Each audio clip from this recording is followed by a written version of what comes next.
Right to our top story, which is the mystery of Flight 370, the packed jetliner that simply vanished en route to Beijing. This situation is truly baffling. No distress call, no bad weather, no history of mechanical problems with this particular plane, and no sign yet of a crash other than some oil slicks in the waters off of Vietnam, which may or may not be related. And this morning, there are only more questions. Did the pilots attempt a mid-air turnaround? And what does it mean that two of the passengers were traveling with stolen passports? We have team coverage this morning from China to Washington, D.C. And we start with ABC News senior justice correspondent Pierre Thomas, who's covering the intriguing angle about those two passengers with the stolen passports. Pierre, good morning to you. Good morning, Bianna. So many questions today that are tantalizing and frustrating, including the mystery of the stolen passports. Two men posing as an Italian and an Austrian apparently boarded Malaysian flight MH370. This morning, U.S. intelligence and the FBI wants to know who they are and why they might have been on board. Sources tell ABC News the story behind the two men is suspicious and could be critical.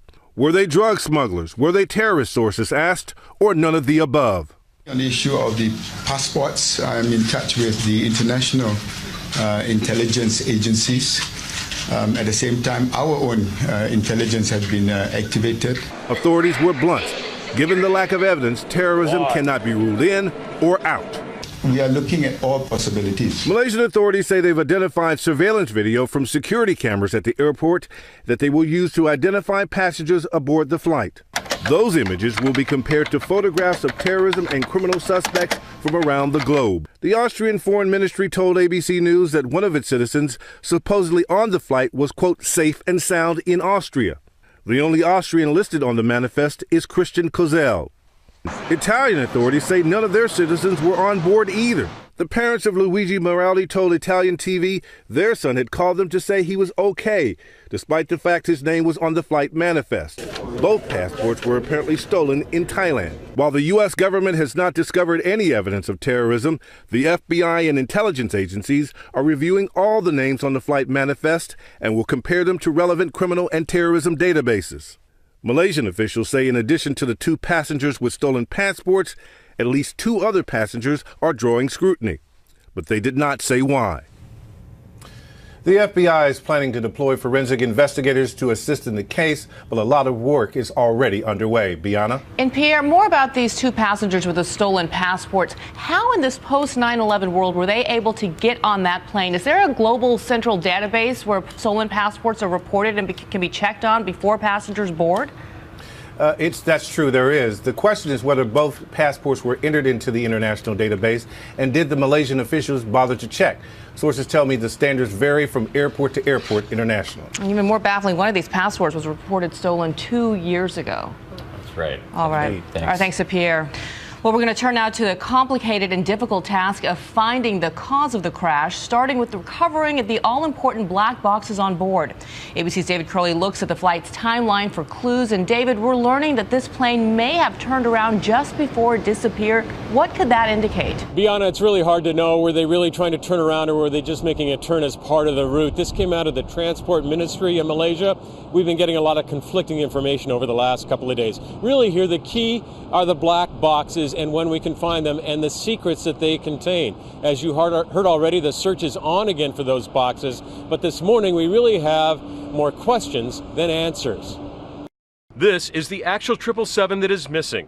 An aircraft with few maintenance issues, but it disappeared a little more than 36 hours ago. Here's what we do know. Malaysia Airlines 370, the red-eye to Beijing, took off on its 6-hour flight at 12:41 a.m. 40 minutes later, it apparently flew out of the radar coverage area. 10 minutes later, the airline says the crew reported their position, the last time they were heard from. How much longer they were in the air or what direction they were headed is unclear. But this morning, officials say they're investigating the possibility that the plane tried an air turnback, a literal turnaround back to the airport at Kuala Lumpur. We do know that the pilot, 53-year-old Zahari Shah, was experienced with the airline for more than 30 years. But there is so much we do not know. What was happening in the final moments? Those black boxes will likely tell us. They are now presumably at the bottom of the South China Sea. Locator beacons pinging for a month or so. At this particular place, it's a little over 600 feet, and that means that they will be able to find it. That's not a terrible depth of thousands of feet or a rough bottom that would make a major problem out of this. The black boxes are so critical. In another high-profile disappearance, Air France 447, the boxes were finally retrieved from the bottom of the Atlantic, providing the answers to why that jet fell out of the sky. Some are now asking whether all the data from these jets should actually be beamed back to land rather than stored on those black boxes. This morning, those search and rescue crews are looking for wreckage so they can start listening for the locator pings from those all-important recorders. The Americans want some answers as well. The NTSB, as well as officials from Boeing, have come together, poised as a team, ready to fly to Asia and assist in this investigation. They want to see those black boxes too, Dan. David, thank you. Let's get more now on this mystery from ABC News aviation consultant Colonel Stephen Ganyard, who's in Washington this morning. Colonel, good morning to you. Under what circumstances could you imagine the pilots turning a plane around mid-flight? Dan, I think there are all sorts of reasons that they would turn around. Perhaps something went wrong on the airplane. They wanted to turn around maybe for a maintenance issue. It's not unusual for an airplane to turn around. If there's a question about the safety of the airplane will be turned around and sent back to its original destination.